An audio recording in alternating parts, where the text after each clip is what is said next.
Andy's got a video and... 2-minute video, is that okay? Okay, yes. Do you want to...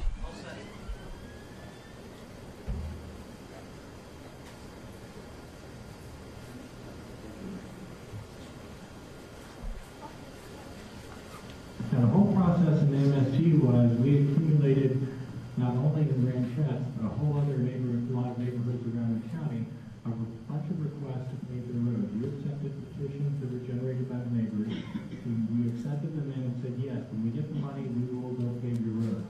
We came to you about a year and a half ago and said, based on current estimated cost, we're not going to be able to fund all these projects. They're costing a whole lot more than we ever expected them to cost. And you directed us at that point in time to accept no new petitions. Don't take any, if the neighbor says, how can I get my road paved? We're not in that business right now. We're trying just to deal for the next few years with what we already have accepted for the past 2 years. And we re-petitioned, and probably at this point, I want to say some 60 to 70% of the neighbors that we've sent 3 petitions to, not only here but otherwise, have said, yes, we still want you to continue to pave in our neighborhood. Some have said no, we're not interested in the higher price. Our position would be we'd like the board to direct staff to continue our current policy.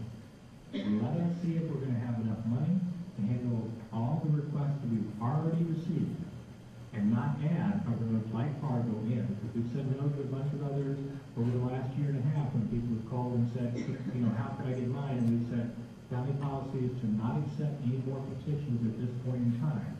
And I would just like to slightly correct, I think the conversation this morning with Deputy County Engineer Connie McConnell was, if and when the board opens up the policy to potentially accept new petitions, we'll make a specific call to him and his neighbors and say, here's the petition, if you at that point want to come into the process and can show that you gained 51% of your neighbors' interest, we'll be glad to entertain you. But until that point in time where we know we have enough money to do what we've already committed to, and I can't sit in front of you today and say we have that. The bid that we're going to get in 2 weeks will make a big difference as to the ones to the back of the line that have been sitting there already for 2 or 3 or 4 years waiting for us to get there. I don't think it's fair or right to accept into the program this additional road and this additional expenditure over and above those that we've already accepted for the last few years.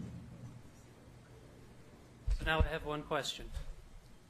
The board voted on December of 2006 to stop accepting all new petitions for road construction into the MSTU program. However, in March of 2008, 15 months later, County Engineering solicited 24 properties on Rodeo Drive into the MSTU program at a cost of $170,000 to county taxpayers. Who is directly and ultimately responsible for circumventing the board's decision and spending non-board approved funds? Was it George Webb, Mr. Weissman, and upon what legal authority did they act? We will track that down, sir. We'll be discussing this when it's brought back in accordance with board direction in June. Okay. There's nothing secret about what happened here. Okay. I think it's June 2nd. June 2nd. On my birthday.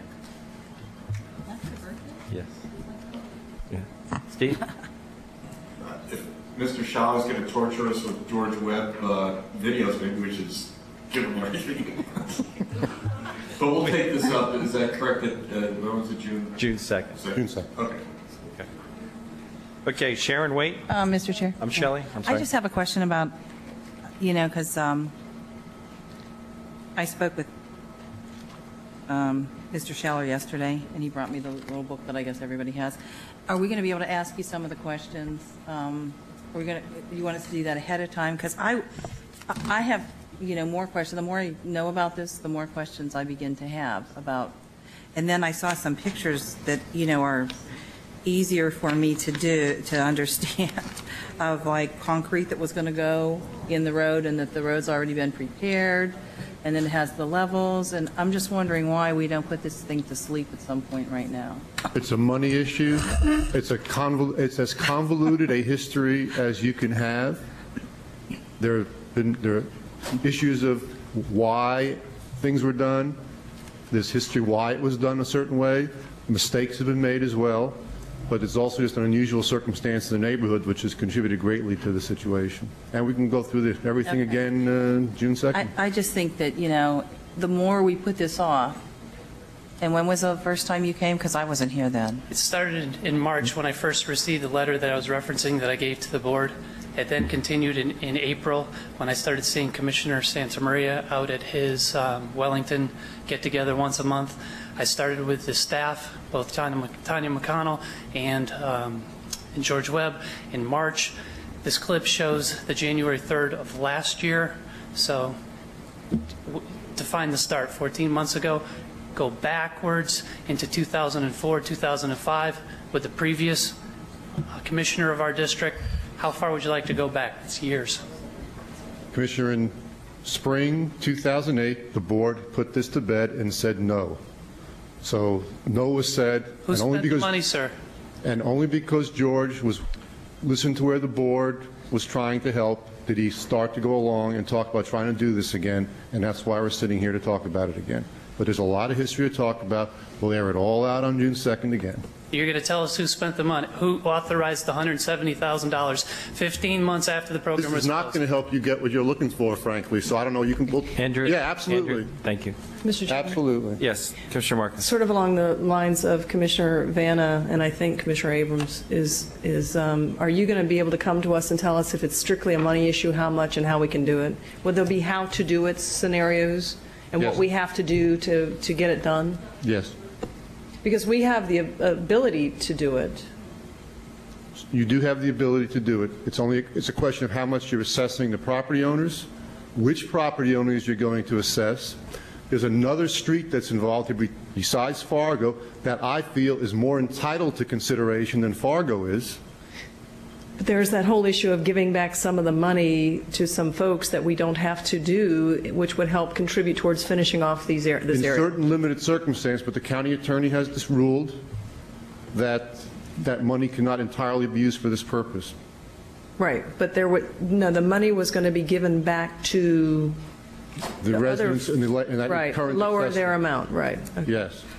And if, Mr. Chair? Yes. In the bigger picture, I think I asked the question earlier, maybe a month ago or 2 months ago, about how water and sewage is done compared to how roads are done. And if this is the only incident where we have this road, not that road, but this road, not that road, in an area that we actually define as a place, the Ranchettes, then I'm wondering if we should take a look at how if we ever do this again, are we going to do it in this method, or maybe we should, if we're going to do a place, do the whole place, and then we wouldn't have this, but we still have to fix this. That is a very bona fide issue, and I think it's probably true that if we had done an overall vote in the entire area, it's questionable if enough votes would have been achieved to do any paving in this area. So engineering took the approach of doing it street by street. That's why this happened, and it's regrettable that we ended up this way. They helped some people and hurt others. Okay.